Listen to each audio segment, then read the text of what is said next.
রাজধানীর মানিক মিয়া এভিনিউতে ৫ আগস্ট মঙ্গলবার জুলাই ঘোষণাপত্র পাঠ করবে অন্তর্বর্তী সরকার। তবে এই ঘোষণাপত্র পাঠ অনুষ্ঠানে বিএনপি এখনও দাওয়াত পায়নি বলে জানিয়েছেন বিএনপির স্থায়ী কমিটির সদস্য সালাউদ্দিন আহমদ।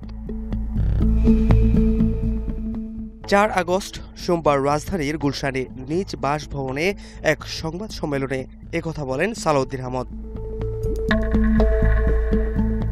বিএনপি যে কোনো সময় জুলাই সনদে স্বাক্ষর করতে প্রস্তুত জানিয়ে তিনি বলেন, জুলাই সনদ হাতে পাওয়ার পর ৩০ জুলাই কিছু সংশোধনী সহ জবাব দিয়েছে বিএনপি।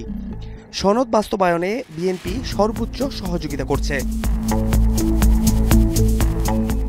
জুলাই ঘোষণাপত্র প্রসঙ্গে বিএনপির এই নেতা বলেন, জুলাই ঘোষণাপত্রের ঐতিহাসিক ও রাজনৈতিক মূল্য আছে। ঘোষণাপত্রের যে প্রস্তাব দেওয়া হয়েছিল তা ফেব্রুয়ারিতেই জবাব দিয়েছে বিএনপি।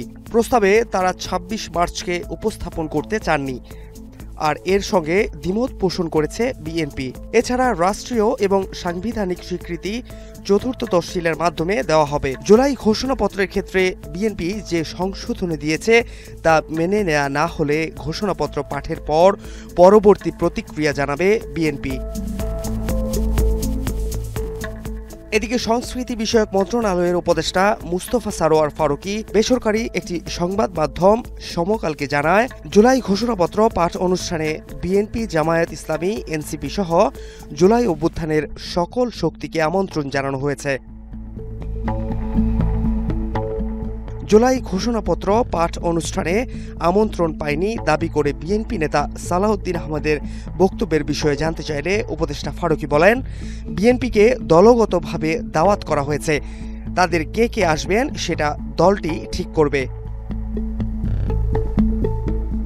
জুলাই ঘোষণাপত্র পাঠ অনুষ্ঠান আয়োজনে সরকার সকল বড় রাজনৈতিক দলগুলোর মতামত নিয়েছে এবং দলগুলোর সঙ্গে নিয়মিত যোগাযোগ রাখছে বলে সমকালকে নিশ্চিত করেছেন উপদেষ্টা Mostofa Sarwar Farooki. Fahad Shahriar, news desk, global television.